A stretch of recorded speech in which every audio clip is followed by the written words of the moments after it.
Welcome to our channel मजेदार कहानियाँ.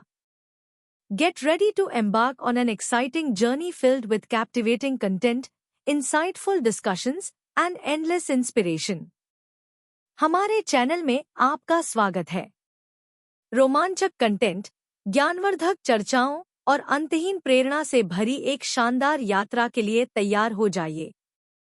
प्रिया और मीरा अपने हॉस्टल के कमरे में बैठी गाने सुन रही थी. तभी प्रिया का मोबाइल बजा. कॉल इनफर्टिलिटी सेंटर से था. प्रिया ने थोड़ा घबराते हुए कॉल पिक किया तो दूसरी तरफ से ही किसी लड़की की आवाज आई. हेलो, मैं आई स्पीक टू मिस प्रिया. उसने जवाब दिया. यस, प्रिया स्पीकिंग. फिर उस लड़की ने कहा, माम, मैं इनफर्टिलिटी सेंटर से नैन्सी बोल रही हूँ. मैंने आपको ये इन्फॉर्म करने के लिए कॉल किया है कि आपको कल 12 बजे इनफर्टिलिटी सेंटर आना होगा. प्रिया ने उससे पूछा. ओके, हाँ, वो मेडिकल चेकअप के लिए ना. मैं आ जाऊंगी. But please let me know. इसमें कितना टाइम लगेगा? नैन्सी ने जवाब दिया. मैम, मैं कॉल पर आपको कुछ भी नहीं बता पाऊंगी. आप कल यहाँ आ जाए, फिर आपको सब पता चल जाएगा. इतना कहकर उसने कॉल कट कर दिया. प्रिया सोच में पड़ गई थी. उसे ये सोचते देख मीरा ने पूछा, क्या हुआ? प्रिया किसका कॉल था? उसने मोबाइल को देखते हुए ही जवाब दिया. वो इनफर्टिलिटी सेंटर से कॉल था. उन्होंने मुझे कल बुलाया है. ये सुन मीरा भी हैरान होकर कहा, किस लिए? प्रिया ने उसे याद दिलाते हुए कहा, मैंने तुझे बताया तो था, मेरा फॉर्म एक्सेप्ट होने के बाद मेरा मेडिकल चेकअप होगा. शायद उसी के लिए बुलाया है.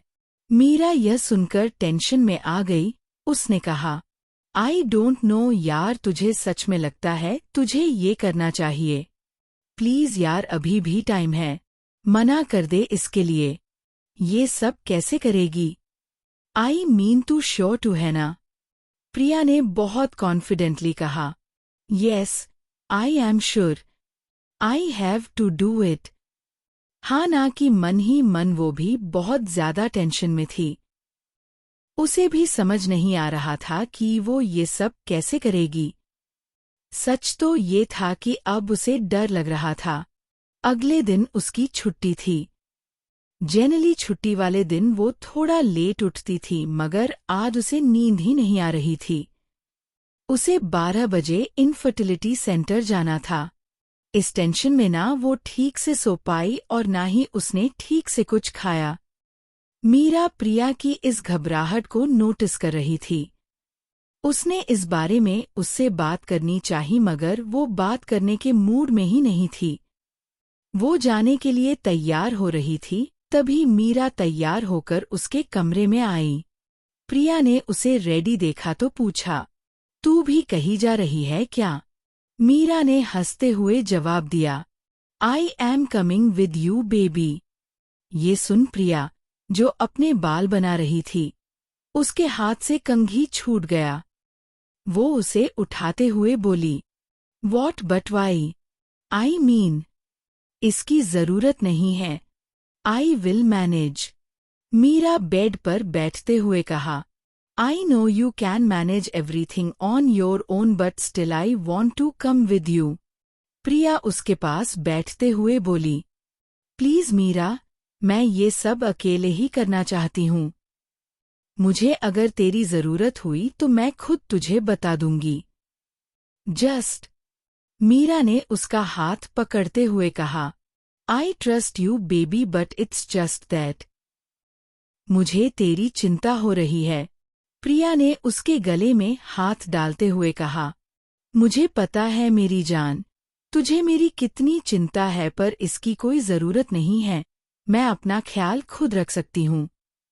मीरा ने हार मानते हुए धीरे से कहा, तो श्योर है कि तू अकेले ही जाना चाहती है? प्रिया ने खड़े होते हुए कहा, हाँ बाबा, हाँ.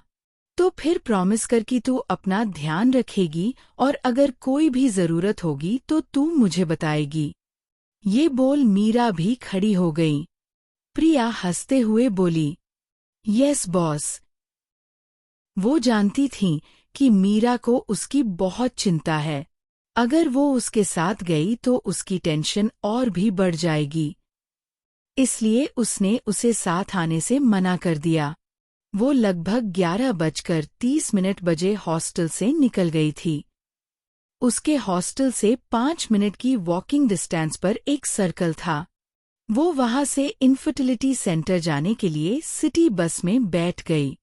लगभग आधे घंटे के सफर के बाद वो इनफर्टिलिटी सेंटर के बाहर खड़ी थी।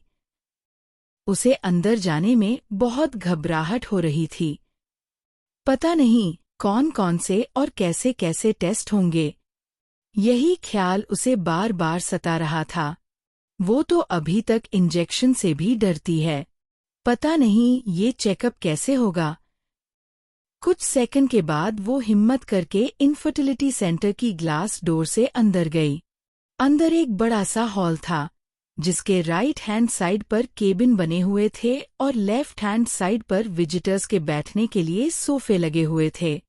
हॉल के ठीक बीच में रिसेप्शन था। प्रिया सीधे रिसेप्शन पर गई और धीरे से बोली, एक्सक्यूज मी। रिसेप्शन पर बैठी लड़की ने उसकी ओर देखा और मुस्कुराकर बोली, ओह मिस प्रिया, आप गुड आफ्टरनून। आप केबिन नंबर 5 में चले जाइए। डॉक्टर भी आपका वेट कर रही है। प्रिया को ये सुनकर थोड़ा अजीब लगा कि डॉक्टर उसका वेट कर रही है।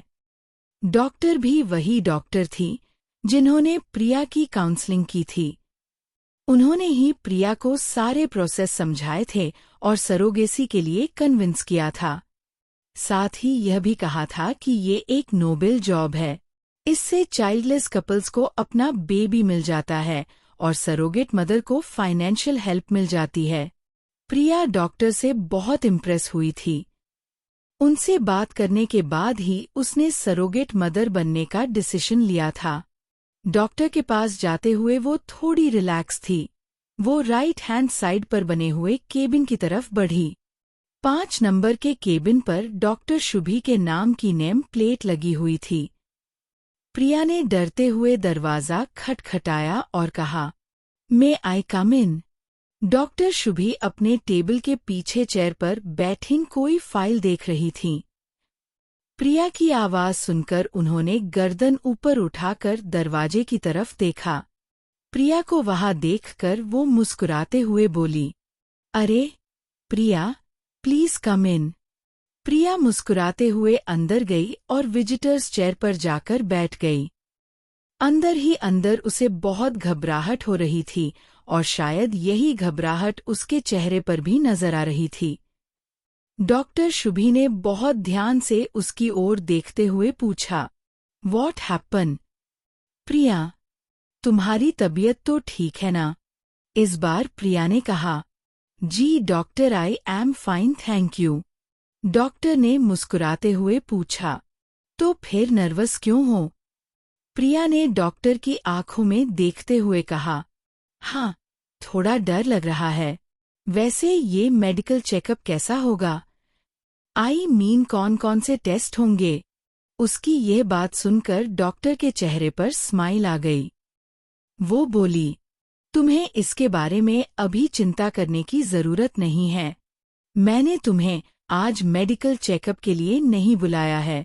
प्रिया ये सुनकर हैरानी से बोली, तो फिर मुझे किस लिए बुलाया है?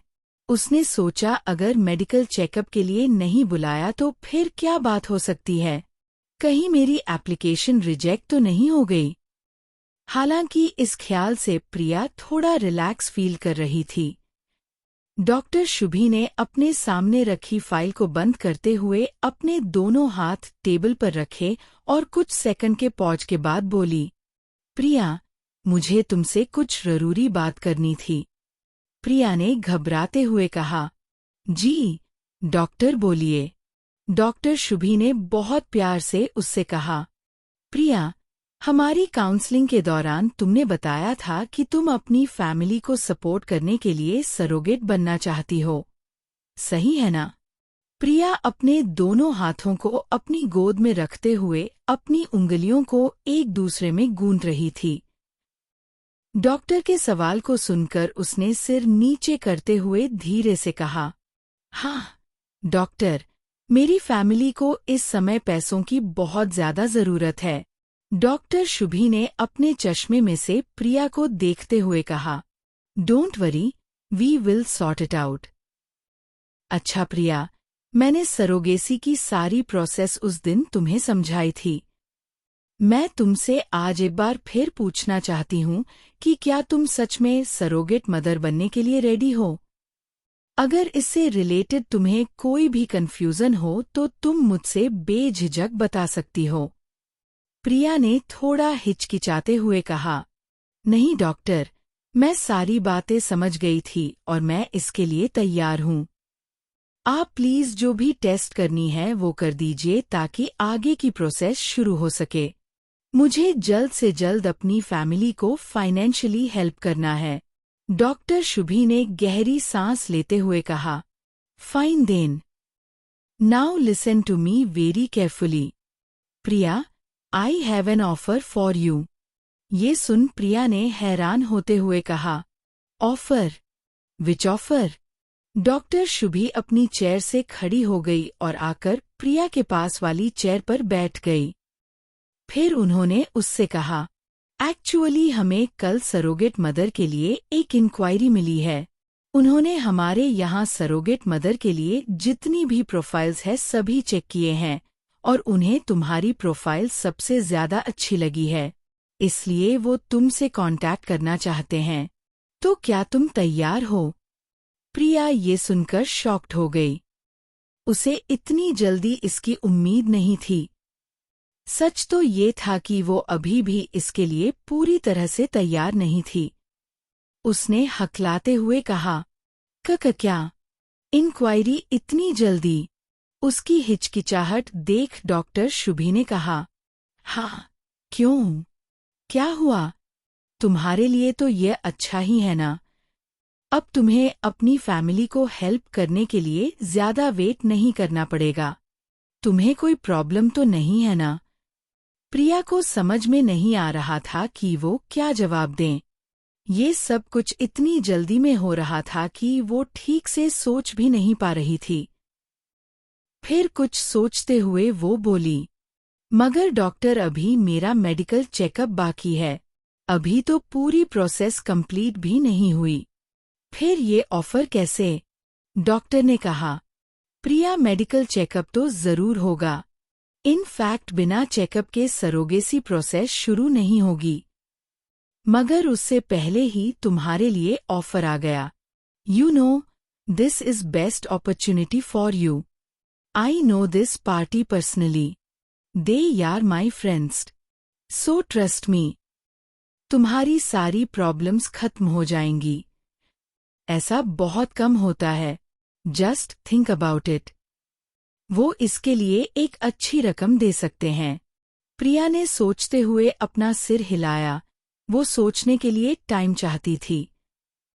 उसे चुप देख डॉक्टर शुभी फिर से बोली, प्रिया इसमें परेशान होने वाली बात नहीं है। अगर तुम अभी तैयार नहीं हो तो मना भी कर सकती हो। पर मेरा सजेशन ये है कि अगर तुम सरोगेसी के लिए तैयार हो तो तुम्हें ये ऑफर एक्सेप्ट कर लेना चाहिए। अच्छा एक काम करो, तुम एक बार उनसे मिल लो, फिर डिसाइड करना कि तुम्हें क्या करना है। प्रिया अभी भी खामोश थी। इस बार डॉक्टर शुभी ने भी उसे डिस्टर्ब नहीं किया। लगभग 1 मिनट के बाद प्रिया ने धीरे से कहा, ठीक है डॉक्टर, मैं तैयार हूँ। मुझे उनसे कब और कहाँ मिलना होगा? डॉक्टर शुभी ने मुस्कुराते हुए कहा, don't worry about that. He will contact you himself. Priya chair से खड़े होते हुए कहा, ओके डॉक्टर, आगे क्या करना है आप मुझे बता दीजिएगा। वैसे इस मीटिंग में जब मैं उस पार्टी से मिलूंगी तो आप भी वहां रहोगे ना? इस बार डॉक्टर शुभी ने कहा, नहीं प्रिया, ये मीटिंग आप दोनों के बीच ही होगी। आप दोनों के बीच इस सरोगेसी को लेकर क्या टर्म्स एंड कंडीशंस होंगी, ये आप दोनों का मामला होता है और हम इसमें कोई इंटरफेरेंस नहीं करते हैं। तुम्हें उनसे अकेले ही मिलना होगा। You will not face any problem. This person is very genuine. Priya ने अपना सिर हिलाते हुए कहा, ठीक है डॉक्टर, अब मैं चलती हूँ। बाय। Thank you. शुभी ने भी उसे बाय किया और प्रिया उनके केबिन से बाहर आ गई। उसे अब भी यकीन नहीं हो रहा था कि ये सब कुछ इतना जल्दी हो रहा था। तो इसका मतलब क्या? कुदरत भी यही चाहती है। सोचते सोचते वो इनफर्टिलिटी सेंटर से बाहर आ गई। उसने वहां से सिटी बस ली और अपने हॉस्टल वापस आ गई। पूरे रास्ते उसके दिमाग में यही सब चल रहा था। अपने रूम में आने के बाद वो बेड पर लेट गई। उसका दिमाग ये सब सोच सोच कर थक गया था और उसे नींद आने लगी। नींद में उसने अजीब अजीब से सपने देखे जिसमें वो प्रेग्नेंट हो गई थी और प्रेगनेंसी की हालत में कॉलेज आ जा रही थी। लोग उसकी ऐसी हालत देखकर उस पर हंस रहे थे, उससे सवाल पूछ रहे थे। कुछ देर बाद वो घबराकर उठ गईं। वो बिल्कुल पसीना पसीना हो रही थी। उसने खिड़की के बाहर देखा तो अंधेरा हो चुका था। वो बेड से उठी और पानी पिया। फिर उसने अपने घर पर कॉल किया। वो अपने घर वालों को बताना चाहती थी कि वो जल्दी ही पैसों का इंतजाम करने वाली है। कॉल उसकी छोटी बहन तान्या ने उठाया। वो बोली, हेलो दीदी, कैसे हो आप? प्रिया ने जवाब दिया, मैं ठीक हूँ। तू कैसी है और पापा की तबीयत कैसी है? इस बार तान्या ने कहा, पापा की तबीयत अभी स्टेबल है, मगर डॉक्टर्स का कहना है कि अगर हमने जल्दी ही सर्जरी नहीं करवाई तो उनकी हालत बिगड़ सकती है। पर दीदी सर्जरी कैसे होगी? मुझे तो बहुत डर लग रहा है। मम्मी भी हर समय रोती रहती है। दीदी आप यहाँ आ सकती हो क्या? प्रिया को ये सब सुनकर रोना आ गया। उसने मुश्किल से अपने आंसू रोके और कहा, नहीं, नहीं बेटा, मैं अभी नहीं आ पाऊंगी। मगर तू चिंता मत कर, मैं जल्दी ही पैसों का इंतजाम कर लूंगी। फिर हम पापा की सर्जरी करवा लेंगे। तब तक तू और आरव मम्मी पापा का ध्यान रखना। अच्छा, मम्मी से बात करवा मेरी। तान्या ने फोन उसकी मम्मी को दे दिया। प्रिया की मम्मी ने थकी हुई आवाज में पूछा, कैसी है बेटा? प्रिया ने भी लगभग रोते हुए जवाब दिया, मैं ठीक हूँ। मम्मी, आप कैसे हो? मैं तो ठीक हूँ बेटा, बस तेरे पापा। इतना कहते ही वो रोने लगी। प्रिया भी इस बार अपना रोना रोक नहीं पाई और रोते रोते बोली, मम्मी आप परेशान मत होइए, मैं कैसे भी करके पैसों का इंतजाम करूंगी। मैं पापा को कुछ नहीं होने दूंगी।